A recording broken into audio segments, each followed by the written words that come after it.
A bunch of heads in that town, or is it just basically you, your MC5, the Stooges? With MC5 and the Stooges, it was just me for a long, long time. But then, of course, 1977 or into 76 was when both here and in America, the Stooges fans began migrating to larger communities and meeting each other and starting bands. I mean, the Stooges were a much bigger influence on American punk and hardcore than even the Sex Pistols were. Well, they're a pretty big influence here as well. What's that? They're a pretty big influence here. The Stooges, say, every town would have one or two Stooges fans, and that's kind of... Yeah, and eventually people found each other. Yeah. I mean, did you have any notion at that point in time to actually make your own music, you know, form a band, or find like-minded people, or... When I first got into it as a 7-year-old, there was a primetime TV show on called Hullabaloo.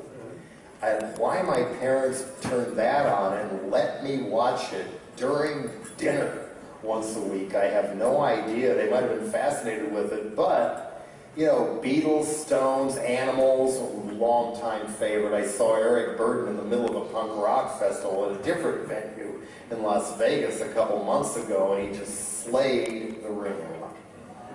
I mean, Animals... No Eric Burden, no Jello Biafra.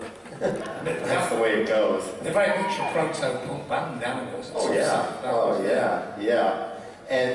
But they were on this show, along with American bands who are now considered the better-known garage ones and whatnot. They were on there too. Mitch Ryder, the Detroit Wheels, the Young Rascals were on there. How can I space on the other ones? I was amazed at how well I remembered every single one of those bands on that show when I finally saw it on DVD again a few years ago. But the minute I saw it, I was like, this is what I want to do when I grow up. I mean, there was a little bit of a detour when the Batman TV show hit. You know, and other kids were writing in 3rd grade, when I grow up, I want to be a fireman. I want to be a cop. I want to be a baseball player. And the girls, of course, I want to be a nurse. I wanted to be the Penguin. I wanted to be the Riddler. They were my childhood heroes. And oddly, you kind of managed to pull that one off as well. They won't hire me for the movies, though. I just don't have as big a name as Jim Carrey for the Riddler or whatever. It would have been fantastic. He did a great job, though. He did better than I would have done. So we got this kind of very, sort of, I imagine, quite a quirky teenager who's kind of knows a lot of facts, a lot of stuff. Your parents turned you on to a lot of interesting information. Well, plus I was a news hound really early, too. And that's come from there. And you got this kind of like really underground musical taste, and you want to make music, but how do you do it? Well, that was what made me nearly one of them teen suicide statistics that Tipper Gore and crew would blame on Ozzy Osbourne.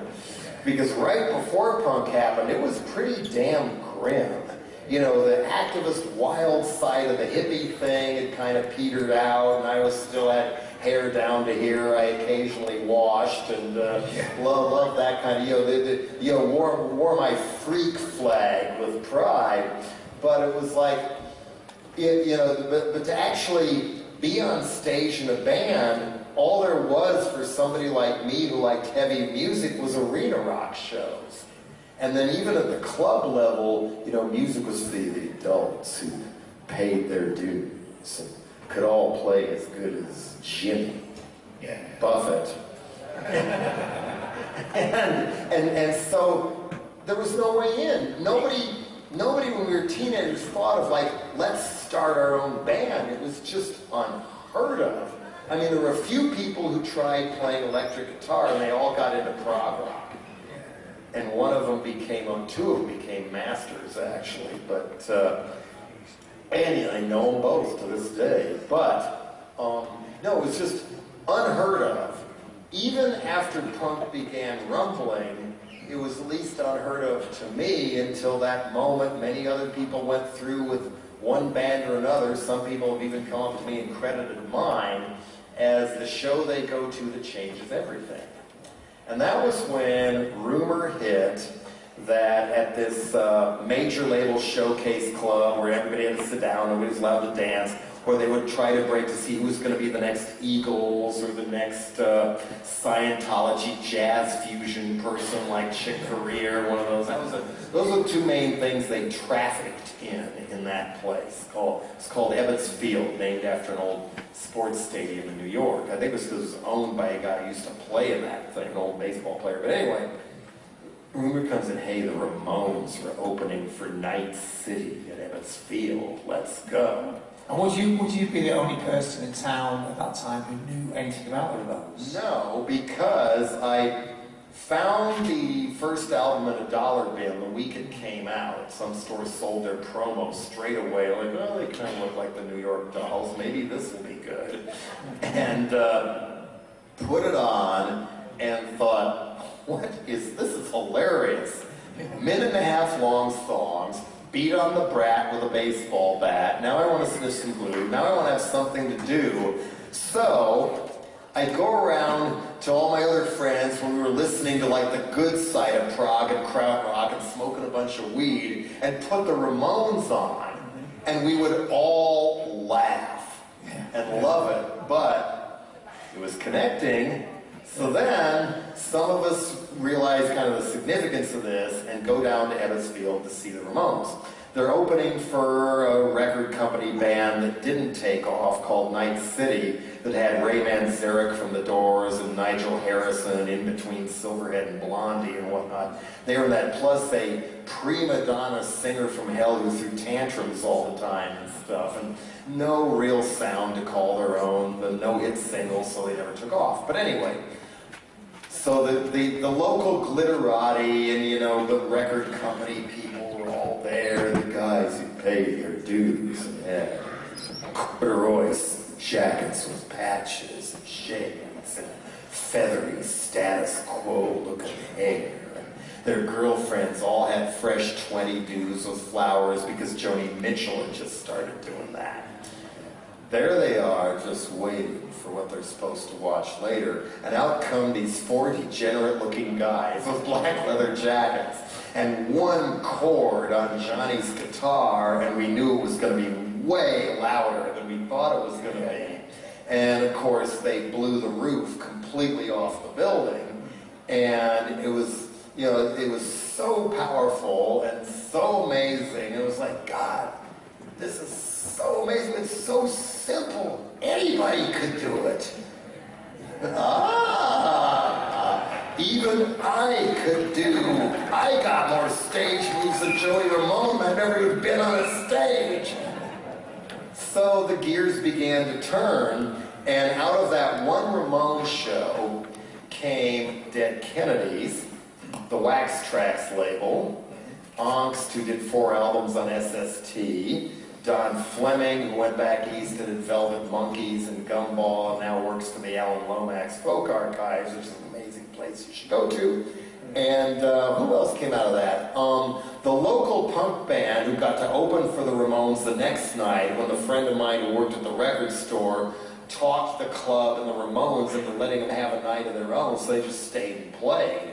And so they needed an opening band and got the local kind of punky band called the Ravers, who would later move to New York and change their name to the Nails, and had a hit single in America. Actually, I don't know whether it was over here or not, called 88 Lions on 40. John Peel played it. Yeah, okay, so those Nails used to be Colorado's first punk band, the Ravers.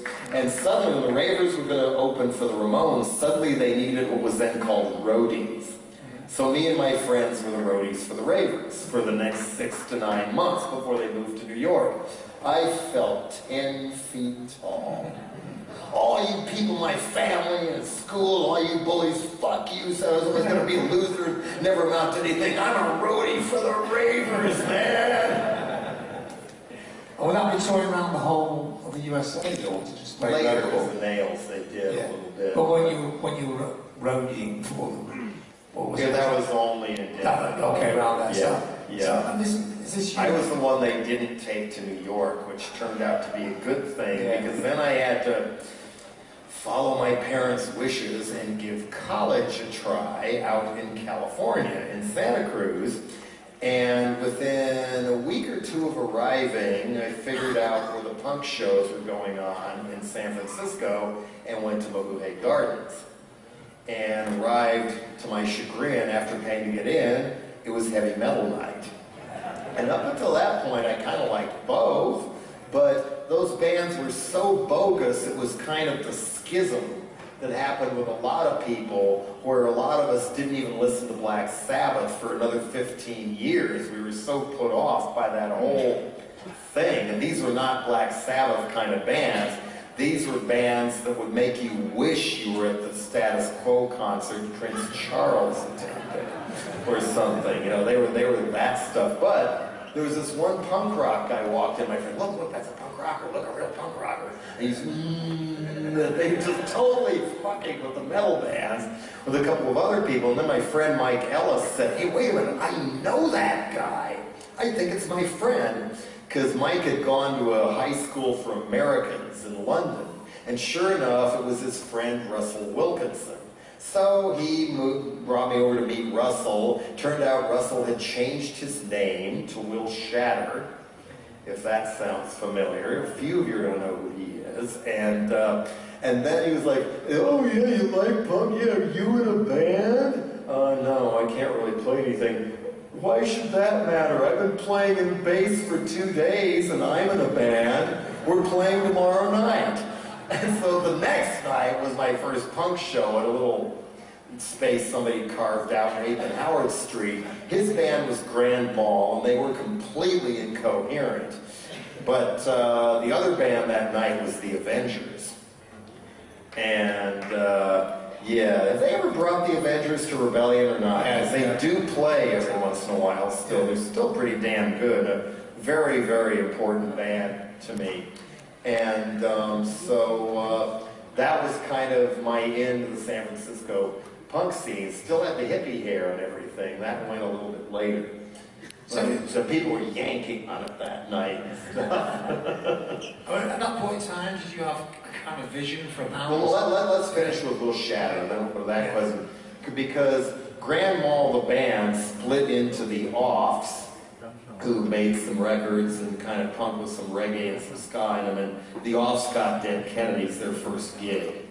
And then the other half, with Will Shatter, started Negative Trend, who was the most volatile, just unruly, venue-trashing, politically militant band in San Francisco in their day. And then Will and the drummer would go on to start Flipper after that, before Will died of drugs in the late 80s.